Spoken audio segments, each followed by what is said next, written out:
I just picked up this really rough IBM Aptiva. It was sitting in a barn and was advertised as old PC. It came untested and the ad had no specs, only a crappy picture that didn't really show the condition. But it was really cheap, so I took a gamble. And I think I'm happy I did. I'm not sure yet. In this video we are going to do a complete disassembly and hopefully turn this turd into a really nice vintage gaming rig. On the front of the machine we have a Windows 98 sticker and Pentium 2 MMX. That should be a pretty sweet combination. These stickers are often really worn on vintage PCs, but these guys here look pretty much brand new. And then of course it also says IBM Aptiva. Down in this corner here there is a sticker that tells us that this is the model 2139. At the back here we have all the usual ports with 2 USB ports and a built-in sound card. Unfortunately the only card in this machine is a modem. When I picked this machine up I had to wipe off a thick layer of dead bugs, but it's still obviously completely disgusting and there's still plenty of dead bugs to clean up. Up here in the corner at the back there is a lock. So first we need to unlock the lid by pushing on this tab. I have a few older Aptivas and those machines have a second lock underneath the front panel. And I think there's something similar going on here. Yep, exactly the same. So let's see how bad this is. Actually, not that bad. This machine is a lot cleaner than I thought. Well, at least inside. And check out this red power switch behind the front lid. They almost got it right. They obviously should have made this switch red too. One splash of red color together with a few blue details. And in here you can see that second lock. So by pulling on this plastic handle, the lid comes off. And here's your beauty shot of how disgusting this machine is. I'm gonna have to do a lot of washing and scrubbing off camera in this video. There's also some old glue left from old stickers, but that should come off with some IPA. But the thing is, I've been trying to find one of these for years without any luck, so that's why I took the gamble. And so far I think I made a good decision. It's actually not that bad inside. It's obviously dusty and disgusting, there's some crap in here, but this should clean up quite easily. I even tried to pick one of these up at computer resets, but unfortunately those machines were so heavily baked in the sun. The cases had gone all brittle. As I was going through and pulling them out, the cases just fell apart. So apparently these Aptivas don't like heat. I also arrived very late, so someone else had probably picked up the nice ones. There's actually a locking tab on the floppy drive cage here. So we can tilt the drive out and remove the entire cage. Very service friendly. Well, that's a bit unusual. A green eject button. Never seen that before. Now let's take a look inside here. Well, that's not too bad either. Just a tiny bit of dust. That should clean up quickly. Now let's pull that CD-ROM drive out. See what we've got. Ooh, apparently it's a DVD-ROM. Fancy. Manufactured 1998. So that is actually quite possibly the original drive. Let's see if the previous owner left something interesting in this drive. Nope, nothing. We better take a look inside and make sure everything is okay. Okay, so the PCB is actually mounted on this lid here and the screws are installed from the other side. So I think we need to remove the front panel first by pushing on these tabs. Then perhaps pull this lid off. No, not quite right. Oh, I see. I think we need to push on these tabs too. 2 on each side. And now I can take the lid off. A common fault with CD-ROM drives is sticky paint on the disk underneath here that grabs the CD-ROM. So let's check it. That means we need to lift this thingy here off. Now this drive is a bit different. It has sort of like a rubber thingy around this disk instead of sticky paint. So this drive is probably good. Another common fault are leaky caps. So let's disconnect that PCB by unlocking this lock here and pulling that ribbon cable off. And this is looking good too. They have not started to leak. Well, not yet anyways. To get that hard drive out, I think we need to remove this shield. And back here, I have a massive drive. I'm gonna place my bets on a Quantum Bigfoot. Let's find out. Yeah, that was a pretty easy guess. It sure enough is a Quantum Bigfoot. It's surprisingly clean. It has IBM part numbers, so it's probably the original drive. And it's manufactured in 1998 too. And up here we've got the size, 12 gigs. That's not a lot for a drive this big. I have only used one of these before, and that thing is incredibly noisy. We've got two SMD caps here, and again, these are not leaking. Let's go for that power supply next. This is some kind of custom power supply. It seems to be locked with a couple of screws, but then also a locking tab here. And then it slides out. Oh, I see. I think this is just a standard power supply installed in a custom bracket for a quick and easy replacement. So let's get that bracket off. Yeah, that looks pretty standard. And this guy here is AC Bell branded. It's rated for 100 watts and manufactured in week 32 of 1998. And my usual disclaimer, please don't mess around inside power supplies. Some of the caps inside could be charged with mains voltage, even with the cord unplugged. I also think we need to cut the zip tie. And then remember to replace it. Well, these two screws here look like they are holding a heatsink inside. But the power supply is not coming apart, so I'm gonna remove them too. Yeah, that did the trick. And again, not bad. It's obviously dusty. Wow, this thing is absolutely crammed with stuff. I hope it works, because I don't fancy recapping or fixing this power supply. It has two PCBs, one on each side here, and both PCBs are just completely filled up with components. Oh, there's actually a third PCB on this side here. I don't think I have ever seen a power supply quite this crammed. I'm not sure why they made it so small, because there's plenty of room in the machine. But I guess it's just a standard power supply. So it's probably designed to be installed in much smaller machines too. Well, let's just hope it works. These flip-out feet are an absolute pain to remove. They are installed with 5 plastic tabs. I had a go at these, but there's a good chance that they will break. So I'm gonna wash this case with the feet on. And hopefully I can clean them up anyways. So let's remove the only card in this machine next. A completely useless modem. So the only thing left to remove now is that motherboard. By 1998, at least some of IBM's motherboards were just standard rebranded boards. I'll see if I can find any information about this one. I removed all the screws, but it's still not coming off. So let's remove the screw on top of the I/O shield here and see if the I/O shield needs to come off together with the motherboard. Yep, that did the trick. Well, I can't find any brand on the motherboard, but we'll try to figure this out after the wash. It shouldn't be too hard to figure out who actually made this board.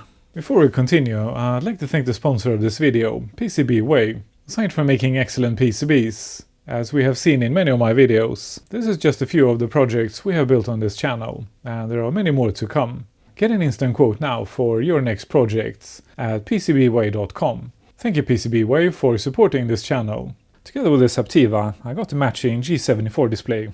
So these are nothing special, but I have noticed lately that I don't enjoy playing some earlier DOS games on more modern flat CRT displays. It just looks all wrong, and it kind of kills the nostalgia. So I actually want one of these older displays with a curved tube.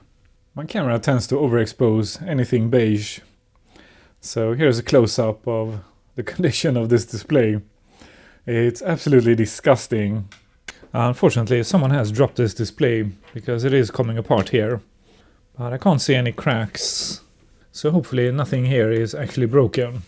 According to a sticker at the back, this display was manufactured in August of 1998.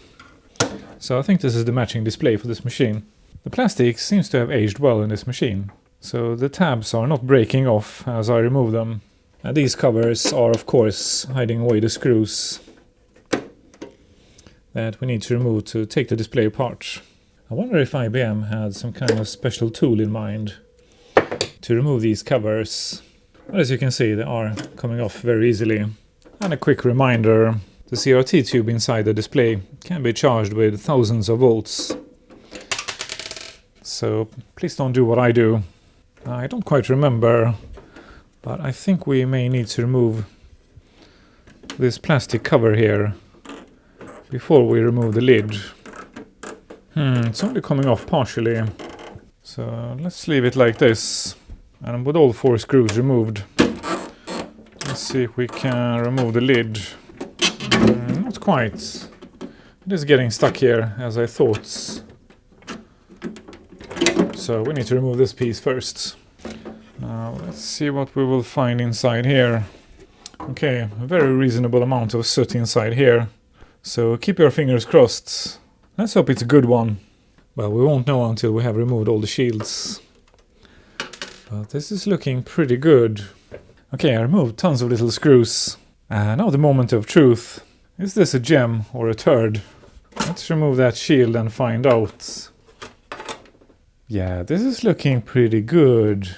It's definitely not mint, but not too bad either. The camera is probably overexposing, so you can't see the condition of this display. But there's a pretty thick layer of dust inside here, but most of it seems to have been picked up by the shield. So inside here it's actually not too bad. It is dusty, of course. Yeah, I think this is a good one. It does have a tiny amount of soot, but this is very reasonable for a display from 1998. So I think this tube has many more years in it. This is great. I think I forgot to mention, but I had a desktop version of this machine back in the 90s. So I have a lot of nostalgia for these machines. This is really hard to see on camera, so I guess I can use a Q-tip. As you can see, there is a small amount of soot on the tube. And this is perfectly normal for a CRT display. But the more you use the display, the more soot you will get inside. So displays with worn out tubes are often completely filled up with soot. This tube, by the way, is made by Samsung, so probably a pretty good one. When I restore a display, I always start by taking tons of pictures of all the connectors, just in case something isn't clear when it's time to do the reassembly. So with that taken care of, we can disconnect everything. The wires to the neckboard are soldered at both ends. So the neckboard has to stay with the main PCB. Oh crap. This connector here has been glued. Why the heck did they do this? It's completely soaked in glue. That kind of sucks. Well, we can't remove it at the other end. So it's gonna have to come off somehow. I'll try to cut that glue with a knife. Actually, I'm not sure this is glue. It's kind of soft, so perhaps silicone. The only thing that has yellowed on this machine is a small section of the display stand that isn't really visible in normal use. So that's a nice bonus. This display stand is weird. It has a big slot back here for something. I have no idea what it's for. To remove the PCB assembly, I think we only need to remove 2 more screws on each side of the display. Let's give that a try. Yep. The entire assembly came off. Yeah, quite a few dead bugs inside here. So this board definitely needs a good wash. And more dead bugs inside here. So I'm going to dry clean the tube, the DVD-ROM and the hard drive. And the rest is going to be washed in warm soapy water. Let's remove that frame to get better access. And here's our big and heavy tube. Okay, it's the next day. Everything has been washed and cleaned and is now nice and shiny. Let's start rebuilding this machine. Let's start with this very early DVD-ROM. I did some reading online, and the first DVD player was claimed to have been created by Toshiba in 1996. And the first commercially available DVD-ROM was made by Sony in 1997. And this Hitachi GD2000 apparently was the first 2X drive. So pretty early DVD drive for sure. Let's hope it works. I somehow managed to remember to reinstall that zip tie on the power supply.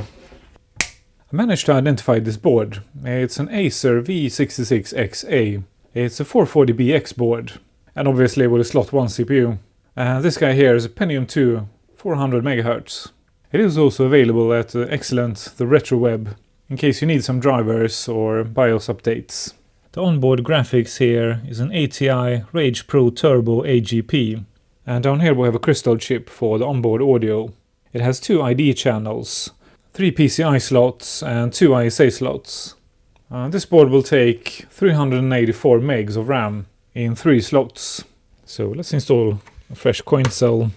Okay, keyboard, power and display connected. Let's see if this machine works. The fan on the CPU spun up. We've got a splash screen, so this machine is at least partially working. In that case, let's test the diskette drive next. Fingers crossed. The motor is spun up. It's making a very strange noise. That noise, I think, is coming from the worm shaft. I have greased it, but it seems to be stuck. Let me reboot and see what happens here. Okay, let's start the machine. Yes, I think it tried to move the heads, but something is stuck here. So let's push it manually and reboot the machine again. Yeah, it moved slightly, but not all the way to track 0. So I think there's still some old grease here that has turned into glue. I cleaned the worm shaft with IPA on a Q-tip and applied new fresh grease. Let's see what happens when I turn the machine on now. It moved, but I'm not sure if it reached track 0. Let's install a diskette. And then move the heads manually again. And then turn on the machine. Okay, it went to track 0. I can't say for sure if it reached it. Yeah, it tries to move the heads, but this thing is still jammed. This drive only has 1 rail, and it's in the middle underneath the heads. I pushed the heads forward and greased it. And then I cleaned the worm shaft again and applied fresh grease again. Let's try that once more. Okay, the heads moved back. And it's trying to read, but it got stuck again. Oh, we can't see it, but it actually says starting MS-DOS on the display. Then the damn thing got stuck again. So what I think we need to do here is to just turn the machine on and off a few times. Just to let that grease spread evenly. Yeah, grease turning into glue is a pretty common issue with vintage gear. Yeah, I think it's trying to reach track 0, but it gets stuck. Well, I'll turn the machine on and off a few times and see if that makes a difference. Now, unfortunately, that didn't help. I tried to avoid using oil inside diskette drives, but I think we should make an exception here and place just 1 drop and see if it helps. No, it still gets stuck. Okay, in that case, let's try with 1 drop of machine oil on the rail. Almost. I'm getting a bad missing command on the display. So it did improve, but it didn't fix it. I applied 1 drop of machine oil at the worm shaft down here while tilting the diskette drive, so hopefully it found its way into the bearings. Let's give this a try. Haha, yes! We are in DOS. Sweet! Well, in that case I'll check for consistency and reboot the machine a whole bunch of times. Okay, 9 reboots later, starting MS-DOS. So 10 out of 10. I'm gonna call that consistent and say that this drive is fixed. This machine came with 64 megs of RAM. I couldn't find quite enough to max the board out, but I was able to find 2 128 meg sticks. So we can reach 320. That's not too far from max. And we can move on and test this huge Bigfoot drive. Okay, fingers crossed. Let's hope it's not too noisy. Hey, that's not too bad. Well, it's still spinning up. No, that really isn't too bad. So it's either mostly dead or pretty silent. Okay, and apparently we have a crashed Windows 98 installation. Yeah, this is not too bad. So I guess my other Bigfoot must be really worn, because it's incredibly noisy. So this drive is gonna stay in the machine. But I need to do something about this crashed Windows installation. It doesn't make any whining noises, Just a nice nostalgic sounds when it's reading. Perfect for a Pentium 2 machine. Well, I guess we should try to press enter and see what happens. Okay, from new hardware. Oh, that's just a display. Yeah, this machine totally works. Okay, great. So this machine is ready for a fresh Windows 98 installation. I checked for games, of course, but there was not a single game installed on this machine. So apparently this machine was used by serious people. I guess that brings us to that very early DVD drive. Okay, made a whole bunch of noises. Let's try the eject button. Okay, so at least it ejects. It's a bit crammed on the bench now. I just realized maybe we should check and see if it can boot from the DVD drive. Well, it's making some noises, so it's doing something. Yeah, that drive is working too. So this project is doing pretty well so far. Well, I'm not going to bore you with the Windows 98 installation, so I'll skip ahead here. I love how that drive sounds. Brings me all the way back to 1998. The display case turned out great. I wasn't sure what to expect, but after a good wash, it looks pretty much perfect. I love the design of these displays. With this grill at the back here, it just screams 90s. Now to my favorite part of any restoration, the final reassembly. Nice and clean parts. The PCB cleaned up really nicely too. The dust and all those dead bugs are now gone. This board now looks pretty much brand new. None of the caps are leaking or bulging. And it doesn't have any smelly refills. These are some other brand. A couple of weird things I noticed about this board is that earth ground is not connected on the IC connector. And on the back of the display it has some empty pads for a USB port. So maybe this board was shared with another display that may have had a USB hub at the back. Or this could possibly also be for adjusting the display. In any case, they have skipped it on this display. There are a couple of rust spots at the back here. So it has been sitting in that barn for a while. But I don't think for very long, because then we would have had a lot more rust in this machine. I reconnect as many of the cables as possible before I reinstall the PCB, because they're much easier to access now. Cable management can be a bit of a pain inside the CRT display, but I try not to be lazy and reinstall all the zip ties. I make sure not to over tighten any screws. The plastics in this machine seems to have aged well, but you never know, and we don't want any unnecessary cracks. I think I forgot to mention, but this machine was also smelling like an old barn, so I had to pause everything I was doing and take care of it right away. I couldn't keep it in the studio without washing that smell off. Same thing here, there's a tiny amount of corrosion on the shield here from storage, but that of course doesn't matter. Okay, this display is almost done. The corner here that had come apart wasn't actually damaged. I just realized why the stand looks so weird. Perhaps this spot here is for an optional USB hub. The final step is to install these covers. Being an OEM board, I wasn't able to find any information about what CPUs this board will take. The only thing I know is that it was sold with either a 300 MHz Pentium 2 or 400 like this one here. So if you have tried this board with different CPUs, then please let me know. And if I can find enough interesting stuff to do with this machine, I will do some kind of follow-up video with upgrades, possibly overclocking. According to the specs I found online, this modem is original to this machine, so I'm gonna leave it in. Dates are matching too, so that information is probably correct. Since this board doesn't have any AGP slots, I think the onboard graphics is our best option. Now let's install what must have been the most expensive part of this build in 1998.